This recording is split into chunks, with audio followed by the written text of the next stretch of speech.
Hi students, I hope all are fine. So today, as I had reminded you earlier, we're going to learn the first supplementary reading. So it is about Aruna Asaf Ali, the great patriot.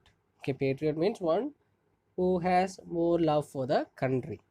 Okay, it's a supplementary reading, and in which we are going to see about a person, a lady who was a great patriot. As the name of the supplementary reading itself would say, she was a great patriot. So we will see what all things did she do in order to attain freedom for us. So before we start, it's a kind of introduction, so I'll just read it, so you will be able to understand it very clearly because you are aware of the freedom struggles that we had. Okay, so it is common knowledge that the British Empire spread all over the globe in the past. Our dear motherland was a part of it. Reeling under the tyranny of the oppressors, she found solace in the efforts of the freedom fighters that willingly shed their last drop of blood to redeem her from the shackles of bondage. One such luminary was Aruna Asaf Ali, the famous freedom fighter and the champion of the cause of women. Okay, this is the introduction. So as we know that British Empire was spread all around the globe. Okay, even India was part of their colony. Okay, our motherland India was part of their colony, and our motherland found solace, okay, found comfort in freedom fighters who were willing to shed their blood for the motherland. So like that, we have a person, okay, we have n number of freedom fighters. One of them is as Aruna Asaf Ali. Okay, Aruna Asaf Ali, she was a great champion, she was a great fighter and also a great champion of the cause of women. She was a freedom fighter, so we will see about her life.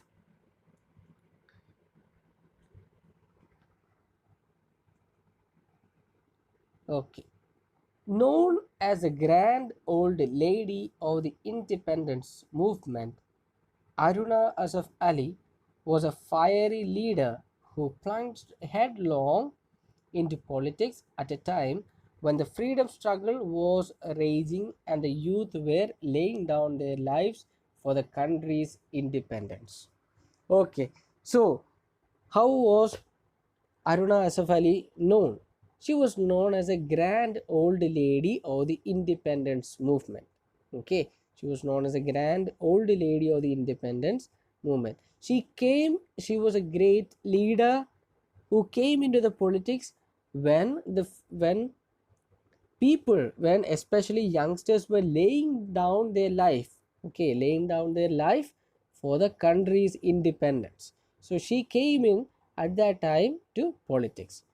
Then born into an orthodox Hindu Bengali family in 1909 at Kalka in Haryana, Aruna broke conventions at the age of 19 to marry Asaf Ali, a prominent figure in the freedom struggle and 20 years her senior. Her marriage brought her face to face with the freedom struggle and social service which she pursued throughout her life.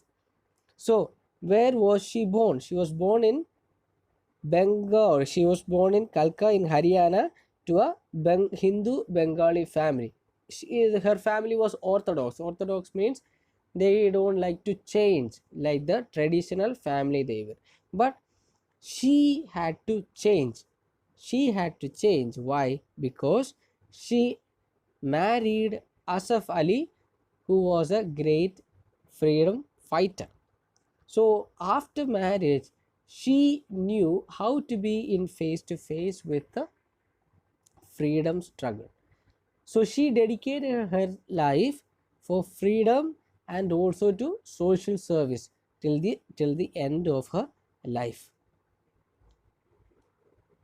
Aruna Asaf Ali's first major political involvement was during the Salt Satyagraha, when she addressed public meetings and led processions. She was prosecuted in Delhi, and on her refusal to furnish security for good behavior was sentenced to 1 year imprisonment. A few months later, when most political prisoners were being released, she was not released until a public agitation was launched in her support. Okay, so when was she first came into, or which was her first major political involvement? That is a salt satyagraha. So she had to give a speech and so on. So for which she was arrested and was sentenced to prison for 1 year. So after some months, people were released. Okay, some of the people, some of the freedom fighters who were arrested together with her were released, but she was still put in prison. So people made a kind of public agitation in order to get her released. In 1932, she was again arrested and put in the Delhi jail, where she went on a hunger strike to protest against the callous treatment of political prisoners. Her demands were conceded, but she was transferred to Ambala jail, where she was kept in solitary confinement. After her release, she stayed away from the movement for 10 years. Okay, so you can see the picture of Aruna Asaf Ali to your right corner. So she was released. Okay, after the Salt Satyagraha, after being arrested, she was released because there was public agitations and so on. But she was again arrested in 1932 and she was put in a Delhi jail. So there, what did she do? She went on a hunger strike because treatment of the prisoners were not good. So she fought for the prisoners by staying a hunger strike. So her demands were accepted after some time, but she was transferred to another jail.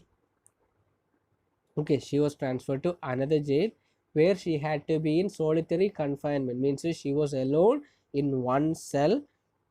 Okay, in one cell, and she got released after some time. So what did she do? She had to stay away from, or she stayed away from freedom struggle or freedom movements for 10 years. Then something significant happened in 1942.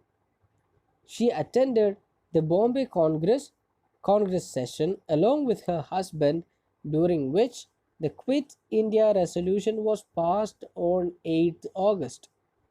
The committee had planned the hoisting of the tricolour at Gowalia Tank Maidan, but the British got wind of the plan and arrested the top leaders, including Gandhiji, a few hours before the event. What followed is best described in her own words. Okay, so a picture who you see towards the left side is the husband of Aruna Asaf Ali. The name of the husband is Asaf Ali. Okay, so what we see, of course, we know that she was part of the freedom struggle because her husband was a prominent freedom fighter. So she had to stay away from movements for 10 years. Okay, after 1932, after being released, she had to be away from freedom struggle for 10 years. So in 1942, something happened. So that she will be explaining it. She will be describing it. Those things we will see in the next class. But what was the thing? It's like she had to stay away from freedom movement for 10 years. So in 1942 she was attending a congress. Okay, she was attending a congress, means Bombay Congress session, okay, together with her husband. There they passed the Quit India resolution. Okay, Quit India resolution on 8th August. So they planned, the committee made a plan that they would hoist the tricolor flag at a Govalia Tank Maidan, but the British, they somehow go to know this. Okay, go to know that they are going to, the Indians are going to hoist the tricolor flag. So what did they do? They arrested some of the top leaders, including Gandhiji and so. So they arrested some of the top leaders before the event. So what followed after their arrest is what we are going to see. Okay, that thing is explained by her. So we will see that in the next class. Okay, so this is nothing. We found that she was a lady who was born to an orthodox family, but she had to break her confinements and she married Asaf Ali and came to be part of the freedom struggle. Okay, then she was arrested while participating in freedom movements, and she had to stay away from freedom movements for 10 years. So after which in 1942, when the Quit India resolution was passed, she was part of it. She was there attending that with her husband. Okay, and there was a plan that they would hoist the tricolor flag, but the British got an information about this, and they arrested some of the top leaders, including Gandhiji and so. Okay, so that is what we have learned today. So we have a worksheet. This is something with regard to the freedom fighters and so on. The first one is this: write the names of five freedom fighters. Write the names of five freedom fighters whom we know. Then second one, find out the countries who had trade relationships with India before the arrival of the British. Okay, Britishers came for trade, isn't it? They came for trade. Even before their arrival, India was having trade relationship with so many other foreign countries. So you can just find out the names of those countries and write in your worksheet book. Okay, so I hope today's class is clear to you. Thank you and bye.